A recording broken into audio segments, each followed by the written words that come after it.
First up, a drowning on the Columbia River and the search for a missing swimmer. Today, dive teams continue looking for a man who was struggling in the water near SAUVIE Island. Now, this happened just hours before the body of another man was found. River Patrol says they found that man's body near KELLEY Park late last night. Today, crews were still out looking for another swimmer, a man they say went missing near SAUVIE Island. Our Fox 12's Audrey WEIL has been following this from the very beginning. Audrey, what can you tell us?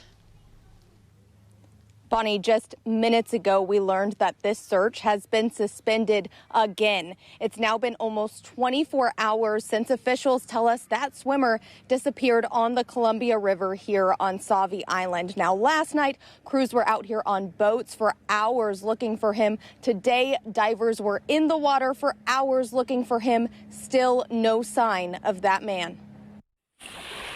On this cloudy Saturday morning at SAUVIE Island, fishermen and families stuck to this side of the beach, while further south, divers searched through the water. Definitely it's sad and kind of shocking. The Multnomah County Sheriff's Office says Friday night, just before 6, a man in his late 20s was in the river here in the Reeder Beach Willow Bar area. A woman on shore at the time told us it was actually her sister's friend who'd been out on a floaty and started waving.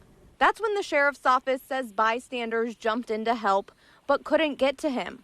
Someone called 911, prompting this search. A handful of rescue boats from all different agencies spent about 3 hours looking for the man until it got too dark and difficult to see among the items below the surface. So they called things off until morning. I do know there's kind of a drop, like maybe 10 feet out or so from the shore that you just kind of have to be aware of. But I've never had any issues, never seen anybody else have any issues or problems swimming out here. But this wasn't the only troublesome spot Friday night. Down at KELLEY Park around 10, the sheriff's office says someone reported another swimmer that had gone under and hadn't come up. Crews there found a man's body about an hour later. And while we still don't know all the details in either of these situations, officials say this is a good reminder of the changing and sometimes dangerous conditions in the Columbia River. And officials haven't named either of those swimmers yet, and we don't know yet if or when the search out here on SAUVIE Island will resume. But we will, of course, keep you updated on any new information just as we learn it. Live from SAUVIE Island, Audrey WEIL, Fox 12 Oregon.